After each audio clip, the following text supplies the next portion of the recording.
Right now on 8 News, shots fired in Richmond. A man with an assault-style rifle opens up on police. We're live with new details. Plus, a Christmas caper strikes Chesterfield, the popular holiday decoration the crooks may be after. And 8 News investigates. We definitely do not want to be in that position of being the bad guy. Exposing a hidden fee raising the price of your prescriptions and why your pharmacist can't tell you about it. 8 News at 6 starts now. I roll out of bed taking my pillows, my blankets, everything with me that's like just right there, and I roll flat onto the floor. That Richmond man terrified as gunfire erupts right outside his home. We're told a man fired on officers with an assault-style rifle, and they fired back. Right now, 2 people are in custody. 8 News reporter Kirk Nowatzki is following the story for us and has the latest details. Kirk? Juan, Christina, separate locations featuring 2 shootings, but thankfully no life-threatening injuries. And tonight, police are looking into both why and who exactly was involved. A Richmond police chase ended with a firefight near North Highland Park this morning after Richmond's police chief says the suspect they were after got out of the car and started shooting at officers with an assault-style rifle. I just hear like a pop, pop, pop. Nicholas Redburn says it all happened right outside his home. Police returning fire, hitting the suspect, who was transported to the hospital with non-life-threatening injuries. Inside, Redburn says he hit the ground, taking cover for more than an hour. I was terrified. There was just no other words, really. It all began as Richmond police responded to a call for shots fired at Gilpin Court. There, they found one man suffering from a gunshot wound. The victim ended up being okay. A few minutes later, an officer saw a car matching the description of the suspect's vehicle. After trying to initiate a traffic stop, the car took off, stopping here. The officer did an outstanding job to protect himself and others, more importantly, and we have a bad person off the street right now. Police say there was another person in the car. He tried to run, but tonight that young man is also in police custody. I feel relieved. I mean, it's great that, you know, there's a dangerous man now off the streets, but it's still, and there's several more out there, but at least it's one less in our area. Now, other residents I spoke to in the area say they have heard gunshots before, and they're hopeful that that trend does not continue. Live in Richmond, I'm Kirk Nowatzki, 8 News. All right, Christina? Thanks, Kirk, of course. And to keep up with breaking news where you live, download the 8 News app. Right now, it's on your phone, and it's free in the App Store or Google Play. Also in Richmond, police have now identified the victim of this morning's homicide on Stockton Street. Police say they found Antoine Smith shot to death just after 5 a.m. They also found a woman with gunshot wounds. She's expected to be okay. Anyone with information is asked to call Crime Stoppers. In the Weather Center, let's take a look at what's happening where you live. Now a live look at the Virginia War Memorial. Temperatures dipping a low again this Thursday. 8 News Chief Meteorologist John Bernier has all the answers we need. What's going on? Another cool night headed our way, and a cooler day tomorrow because clouds coming in over us. And those clouds can actually lead to maybe the potential for a few snow flurries or a snow shower up in the northern neck. So let's show you what's going on. Outside right now, we're down to 40 degrees for us here, 43 degrees in Norfolk, 36 Washington, 38 degrees over in Charlottesville. What's happening tonight? We fall down into the mid to upper 20s. Clouds are going to be moving in for us as we go through the evening hour. You can kind of see them there. I'm not worried about any sprinkles down to the south. Through 9 p.m. we're partly cloudy, but then overnight, clouds thicken up over us here, and it's going to set us up for a somewhat dreary day on a Friday across central Virginia. And remember, when you want to check on the weather 24/7 and we're not on the air, you can do so with the 8 News app. It is free for your iPhone and Android device. New at 6, a Richmond man is pleading with the city to fix a water leak. It's spilling into an alley behind his home. Our 8 News reporter Aaron Thomas is live. He's on West Gray Street, where that man lives. Aaron?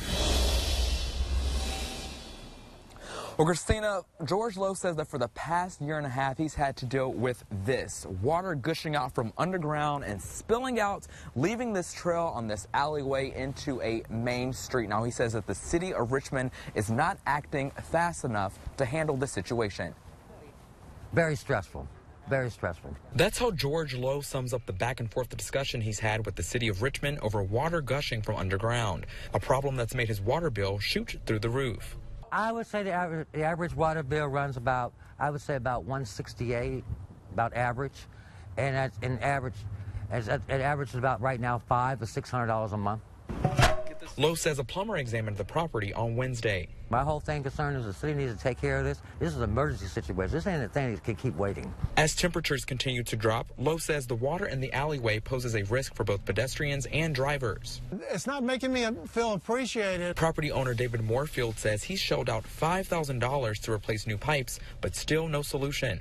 He contacted Department of Public Utilities to request repairs and was told it would be addressed by Monday or Tuesday. For their sake and mine, I wish we could resolve this and get it fixed. If you look at the water spill down the Shepherd Street, if the car accident happens, is the city going to be responsible for the damages?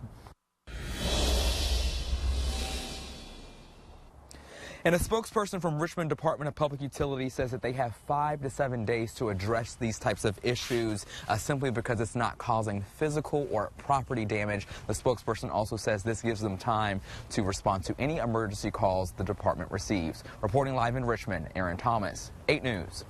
News where you live in Chesterfield now. Police there investigating a shooting as a homicide. Officers tell us they found Bashid Boatwright in a driveway here at Eureka and Aldwell Drives just after 3 a.m. He'd been shot and died at an area hospital. Police don't think this incident was random, and they're looking for the shooter. Stay with 8 News for updates. We're also following a Petersburg shooting from last night.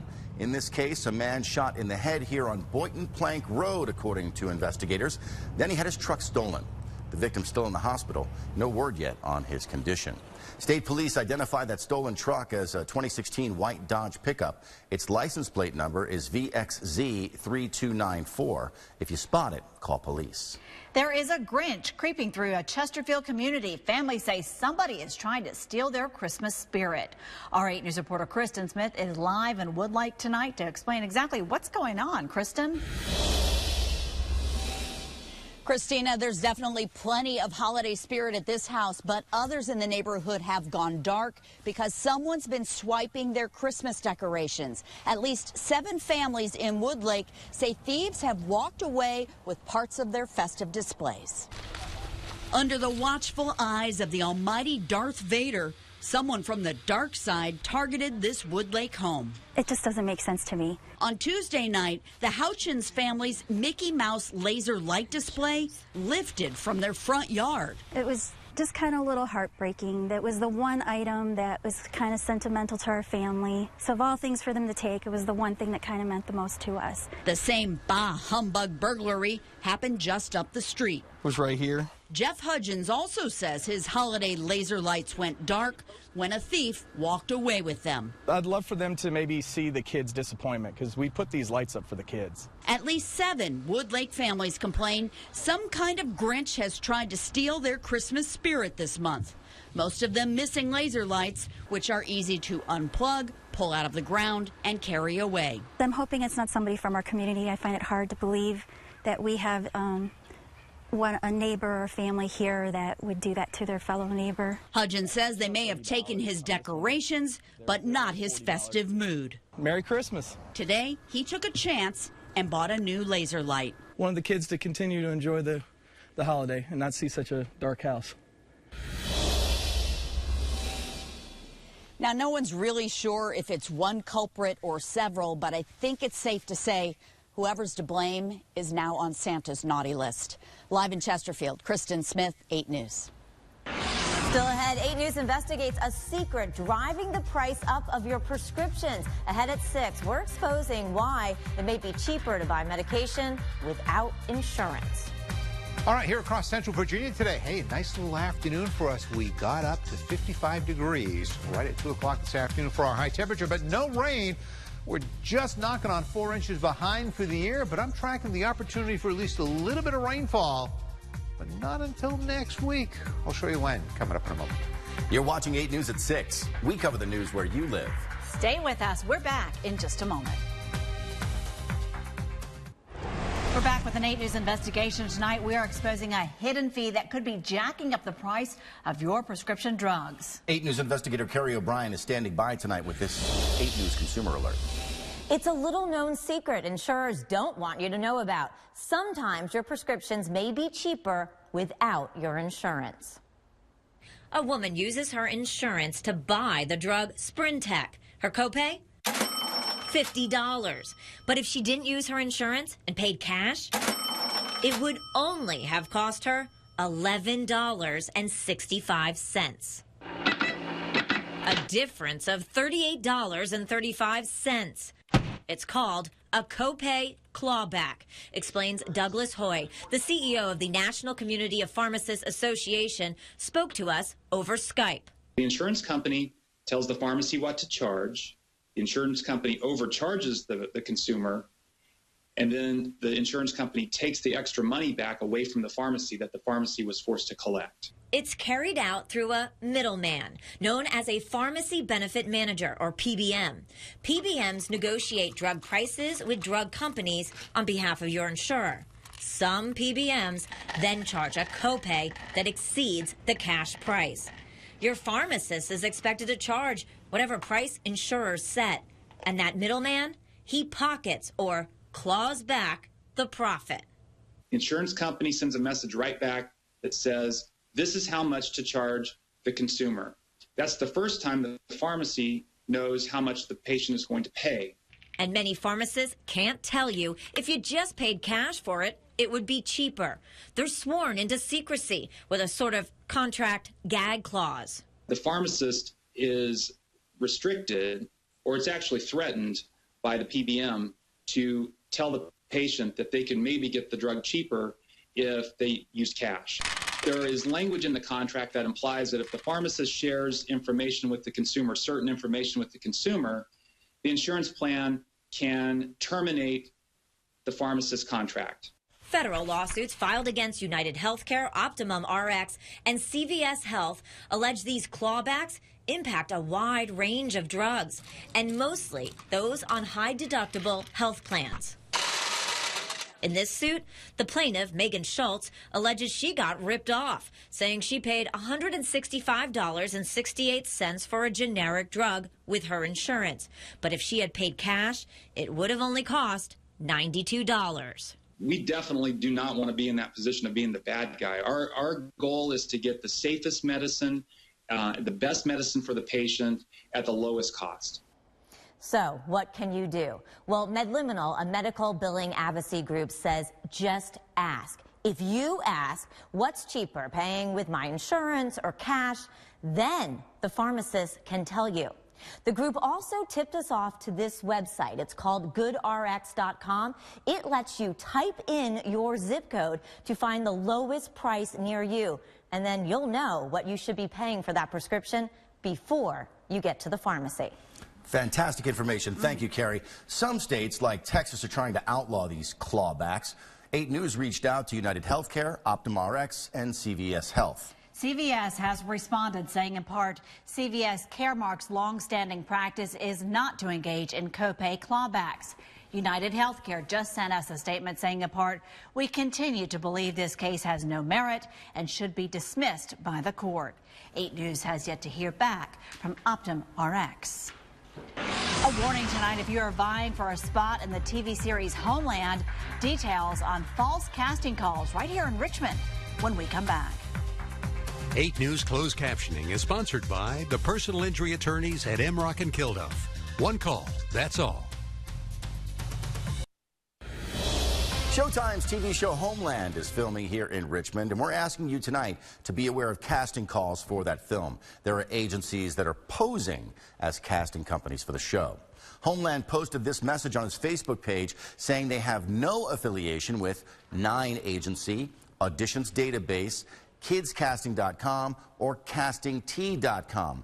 All of the bookings for Homeland are handled through email. Avoid the scammers. You'll find more information on the story at WRIC.com. Time now for another check of the weather where you live. And John Vernier is standing by with the latest. Cooler weather headed our way for Friday. A little bit of a bonus day today, but don't worry, that chill looks to only be a one-day cool down for us before we get milder into the weekend. Let's go ahead and look to see what's going on outside right now. Temperatures, Louisa has already dropped to 31 degrees. As usual, there's a cool spot usually at this hour north of the river. 38 Fredericksburg, 34 Ashland, 38 in Charlottesville. Take you down the south side. Still 43 by the Caboose and Crew and 43 in Petersburg. The clouds are a little thicker down here, insulating them just a little bit. Everything's been quiet today weather-wise. We've got the clouds streaming in over us, and to our northwest, there's another one of these Alberta clippers that I'm tracking that's going to move in tomorrow. But here's the complicating factor with it. There's some snow showers up here, a few little bursts of snow right at the edge of your television screen. But there's also another little disturbance that's going to come up from the south and go right along the coastline tomorrow before the two finally just kind of meet and merge east of New York City. That second one that I'm tracking maybe just enough to kick a couple of snow showers off areas well to the northeast of Metro Richmond. So here's what's going to be going on tonight. Again, you got the little hole in the clouds over us to the north. These are the thicker clouds to the south. And, this is pretty reflective of those temperatures. 40s under the clouds, some 30s. We've got the breaks right now. That'll continue tonight and will allow temperatures to drop down to probably freezing by midnight. And then the clouds thicken up overnight as we fall into the mid to upper 20s. Now, watch this moisture coming up from the south, increasing over us. A chilly day, cloudy day tomorrow. And then starting around noon, somewhere north of us, as that first system comes in, head towards the second one, we'll start to see some snow flurries developing and maybe through the northern neck, some snow showers into the afternoon hours around 2:30 p.m. Bigger chances up towards the eastern shore and up towards Maryland and Delaware. Then tomorrow night, it's going to be crisp once again. Temperatures headed down mid to upper 20s over us into Saturday morning. But Saturday, you'll wake up with sunshine. We're going to have sunshine through the day with maybe a thin cloud or two by late in the afternoon. The temperatures get milder on Saturday, back up into the mid to upper 40s. By Sunday, we're into the low to mid 50s. Here across central Virginia, the start of a nice little warming trend that'll last, I think, into the middle of next week. So for tonight, we're partly cloudy early on, then the clouds thicken up. Temperatures drop down to around 27 degrees with winds out of the north at 5 to 10 miles an hour. Northeasterly winds keep us cooler tomorrow. Mostly cloudy skies, only 41, upper 30s to our north and northeast, and that's where you might see a few of those snow flurries. And then after that, things get much nicer. Now there may be an isolated shower Sunday night. The early part of next week, though, it's around 60 degrees for us. Some rain at Tuesday night into Wednesday, then a little cooler on Thursday and maybe sharply cooler by next weekend. Coming up in sports, the James Madison Dukes locked up their coach earlier this week. Now, can they lock up a spot in the national title game? Hear from Coach Houston when 8 News returns. 8 Sports is next. 8 Sports is sponsored by the Haley Automotive Group. Welcome back. I'm Mitch Carr. We are less than 48 hours away from JMU's national semifinal matchup with South Dakota State. Today, the Dukes tweeted out this picture. It's a new uniform combo. You notice they got the purple helmet up here, they've got purple jerseys, and they're going with white pants. It's the first time this year that they have worn this uniform, and they're hoping that the new combo is not going to lead to another first-time experience for the year, a loss. But as David de Guzman from our Harrisonburg affiliate reports, the key to getting another win will be putting Friday's dramatic win behind them.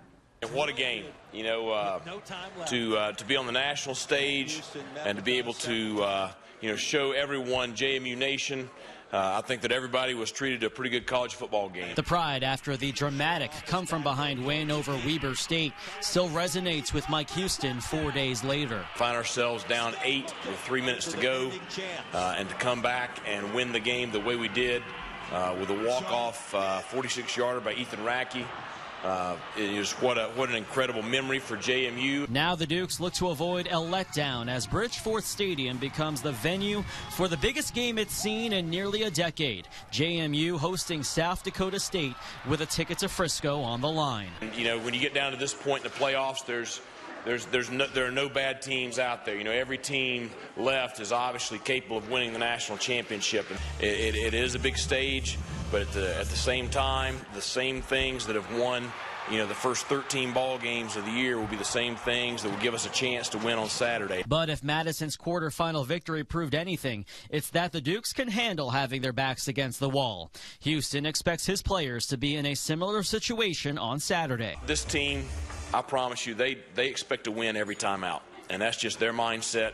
And they believe in each other. They trust each other. They trust the coaching staff, because you're going to be in another tight ball game this week. You're going to be in a very similar situation this week against a very good football team. So we're going to have to make some big plays at critical moments this week in order to have a chance to win. Saturday's national semifinal kicks off at 4:30. I think it's the perfect timing, for a Saturday game, this time of the year, to have a full stadium. In Harrisonburg, David de Guzman. And that should be a good one. We're going to have more on the Redskins and their matchup this weekend coming up tonight at 11. But that does it for 8 Sports at 6. I am Mitch Carr, and we're back with more 8 News and weather after this break. Well, here across Central Virginia, clouds will be returning later tonight. Tomorrow, our friends in the northern neck, maybe even parts of the Middle Peninsula, could see a few snow flurries, maybe a random snow shower. For most of us, it's just going to be mostly cloudy. Temperatures warming up to around 41 degrees. Then into the weekend, I see a return of some sunshine, milder temperatures. We're in the 50s on Sunday, a small risk of a shower, especially west of us late Sunday. Early part of next week is mild, and I'm tracking a potential system that could bring rain Tuesday night into Wednesday, and then after that, the Christmas weekend does look somewhat unsettled over much of the eastern part of the country. Unsettled. You'll have to wait to see that. Unsettled. Unsettled. I don't like the sound of that. We'll have to wait and see, and we thank you for joining us for 8 News at 6. We're back tonight at 11. Until then, follow us on Facebook and our website.